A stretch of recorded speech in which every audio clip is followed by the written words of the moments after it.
Welcome to the side of your Pfaff Creative Icon 2, where I want to talk about the speed adjustment that you have and where you might use it. Now, yes, you can still use your foot control and have it not so as fast. You can hear the machine. I've reduced the speed down, and then I have my foot fully on the foot control. If I speed it up, you can hear it get faster and faster.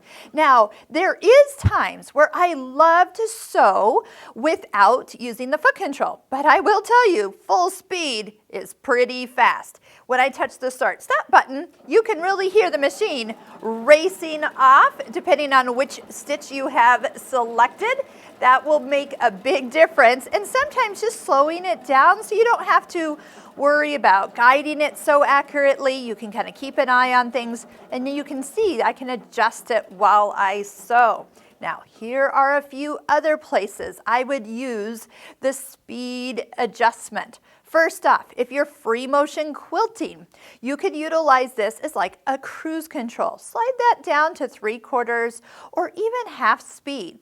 Then, when you free motion quilt, your hands can get used to the maximum movement that you are working towards getting all those stitches to be the right length. Your speed will be your key to just that. Another thing that I love to use the speed control for is actually when I have youngsters sewing with me.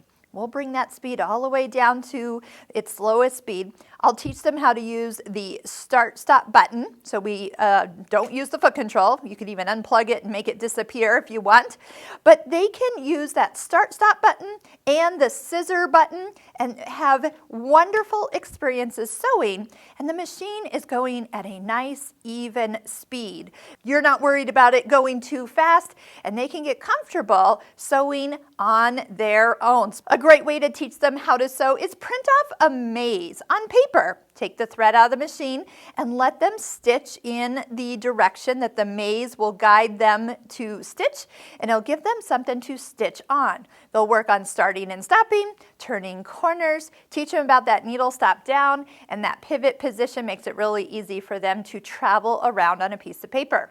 No problem sewing on paper. You might just eventually change the needle when you're done, and you'll be good to go. So it's a great way to teach the students how to do that. Once they're comfortable, you can show them where this speed adjustment can be made, and they can go a little faster when they're ready. So those are a couple places I use this. We have lots of great techniques throughout all of our Pfaff Creative Icon 2 videos. I hope you'll check out the complete playlist. There is a link in the description below.